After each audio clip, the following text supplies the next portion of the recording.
Good evening, America. I am Eric Little. It is the last day of August, the 31st, 2020. It is National Bowling League Day.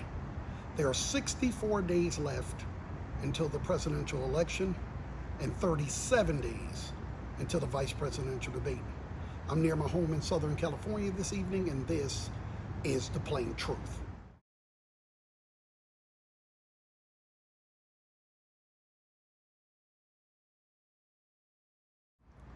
The ends justify the means. Too many people in this country believe that.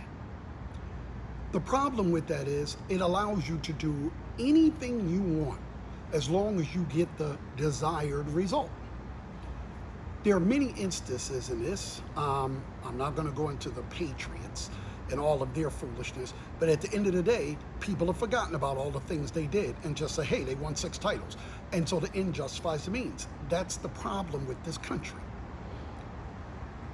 In 1991, the University of Miami and the University of Washington were both the only two undefeated teams in college football. There was nothing to separate these two. They had the same record, the same home record, same road record, pretty much the same strength of schedule, pretty much the same point differential. They had one common opponent, Nebraska. Washington beat them by 20 on the road, Miami beat them by 22 at home. There was just nothing to separate these two. And back then, there was no BCS, there was no national championship playoff, so it was decided by polls. So at the end of the season, the AP poll comes out, and every single one of the thousands and thousands of writers that participated in this AP poll, every single one of them had Miami number 1 and Washington number 2, or Washington number 1 and Miami number 2. They were clearly 1 and 2. All of them had that, except one.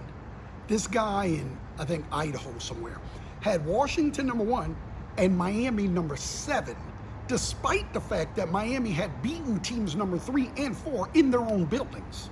He did that because he felt so strongly that Washington should be number 1 that he was willing to be dishonest to get the result he wanted. The funny thing is, Miami ended up winning the AP poll by 4 points, which means had he been willing to be a little more dishonest and put Miami at 12 instead of 7, Washington would have won the poll and he would have gotten what he wanted. But 7 was as far as he could go and still look himself in the mirror. The reason I tell you this story is because that's the kind of thing that happens all the time. That's what happens in politics. That's what happens in Washington. People, they don't respect anyone's opinion but their own. And if you didn't vote for my guy, well, then you're stupid anyway, so who cares? Never mind the millions and millions of people who might think that person is the better candidate. That's what leads people to do election fraud. That's what leads people to screw up the post office so old people can't get their medication. It's what leads people to get help from foreign countries. It doesn't matter to them, because if they get their desired result, then that's all that's important. The ends justify the means.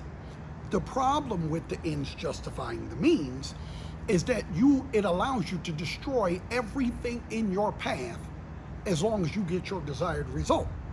So to take it to the extreme, if you could get $100 million cash put into your bank account, but you had to kill 12 infants to do it, then that's fine, because I got the desired result. I got my $1 billion. Those infants are somebody else's problem. In America, we're not like that, or we didn't used to be. We didn't used to let a president disrupt and corrupt all of our institutions. Look at the FDA and CDC. They're corrupted. They've been co-opted now. Nobody believes anything they say. You let Donald Trump ruin the Justice Department, the Post Office, and now they've ruined the FDA and the CDC. So the problem with that is when a vaccine does come out, nobody's going to want to take it. The FDA just today said that they are willing to start giving people vaccines before the phase 3 trials are done. That's co-opted. That's Trump trying to get a vaccine out to try to help him win the election. Only thing I can advise you is I'm not taking anything before January 20th.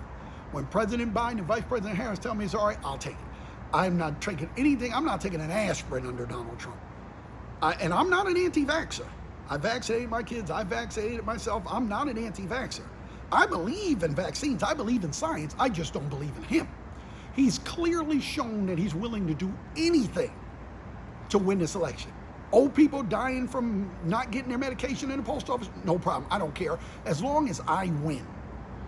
You know, this Trump thing, it's a cult.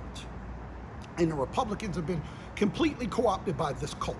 And by the way, Republicans that aren't up for election this year, you're not going to be forgotten about in future years. The ones that think they're going to run for president in 2024, we're going to tie you to Trump every possible way we can. You don't get to walk away from this after you enabled this for 4 years. So don't even think you're getting away with that. But going back to what I was saying about this being a cult, is very simple. The difference between a cult and a religion, in a religion, your savior dies for you. In a cult, you're expected to die for your savior. And that is the plain truth, as I see it. And I am Eric Little. Good night.